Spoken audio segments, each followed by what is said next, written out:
I call it boxy lifestyle. I lived in a box, meaning like it was like, okay, kitchen, gym, sleep, you know, rest, and that was it. I had a circle. Bodybuilding is a lonely sport. You are on yourself most of the time, especially when you're in the gym.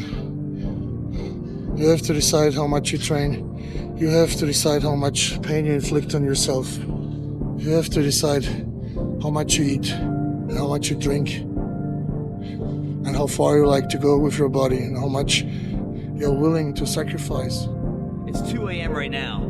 No one here. Mano to mano, me and you, and where we want to go tomorrow. 2 a.m. What I love about 2 a.m. is that we're not living by the clock, man. Just because the clock says it's 10 o'clock, time to go to sleep, or 9 to 5, time to go to work. That's bullshit. If you're in bed right now and you're rolling around, you can't fall asleep, get the fuck up.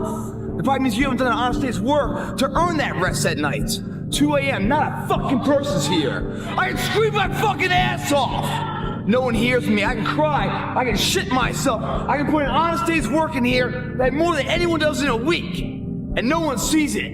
Because it's supposed to be that way. This is the fucking means to the ends. It's not the ends. All those motherfuckers that come in here, their hair done, the makeup, you know, these guys come in the shirts to be seen. Missing the fucking point, man. Missing the point. You're not in here to get an achievement. You're in here to pay your fucking dues, so later in life, you never wonder what if. You don't need to say, I gotta burn the midnight oil so I don't stay awake in the midnight hours wondering this. We just erase that out of the equation. We're putting the work in now, so we never wonder what if. Not run by the clock. Run by our desire where we want to go tomorrow. Our competition's fucking asleep right now. We're getting ahead of that competition. The margins between first and loser, the second place finisher, growing and growing and growing. They're all gonna fight for second place. They won't be able to keep up with you. That's being on the right path, man. Never looking back to our past. The past is great. We're proud of it. But it's not the current day. All that shit has created who we are right now, where life begins, and how we feel and where we want to go, using that information to excel ourselves to the future of where we want to be tomorrow, which is right fucking now, last I looked. Not when the sun comes up. It's when we're ready to get up. Well, everybody, it's Groundhog's Day again for David Goggins.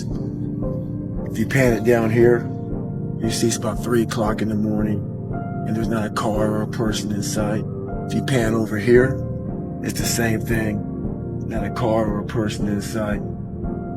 People want to know where I find my strength at, where I get my strength. I get it from a lot of places, but right now, this morning, I'm getting it from, there's not a motherfucker that's up. There's not a car, there's not a person. Everybody's in their bed, sleep, dreading that it's a Monday, hate it's a Monday. And I'm loving it. I'm loving that. Where everybody's getting weaker, I'm getting stronger. It's not about the running, the swimming, the push-ups, the sit-ups. It's about what those things do for your mentality. You don't get better on the daggone couch. You get better by coming out here and getting the fuck after it every daggone day. Stay hard. You gotta be a little mental, I think, to do what I did. I don't want to like sound crazy, but you have to be a little fucked up in the fucking mindset of like getting up every day and pushing yourself. And you're eating 12 to 16 ounces of meat and 100 to 150 grams of carbs every meal, and you're doing that 7 times, and you do it day in, day out. You got to have a very simple mindset. You can't be social. You can't be out doing a lot of other activities. So you put on the blinders and you have tunnel vision on what that ultimate goal is. I was always on track with everything. I mean, everything was structured. I lived in a fucking box in order to be the best, meaning I had no outside. People would call me with their problems, I'd hang up on them. Like the phones were off. Don't bother me with negative shit. And I just went at it. Like that's all I cared about. Like that was what my life was like. It was like go full fucking throttle every day. That discipline was there. I always tell everyone it wasn't about the body, it was about the mind at first. But I trained my ass off. I always felt like I was different, like I didn't really fit in. Some people got something inside them. It's like burning something inside that you've got to do. You feel different, like you don't fit in. At least I did. This is my passion. This is what I love doing. And if I don't do this, What I'm gonna do? Curl up and die? Everyone does a few reps when the burn starts and they stop. No one goes the extra mile and keeps going. Like no one's in here right now. Why? Because it's Saturday evening, everyone's going to party, no one's in here, just me. You know, no one goes the extra mile. The thing about traffic jams, guys, there are no traffic jams in the last mile of the race. It's just you and your shadow. In the beginning, everybody's there. All the pretenders and the contenders. They're all there. But the last yard of life, the last mile of the journey, ain't nobody but you and your shadow. Traffic jams don't exist that far, because everyone else has already given up. That's what I like too, the mental concept. I'm going that far. I love the physical high of the burn being released. I love the mental high that I improved myself.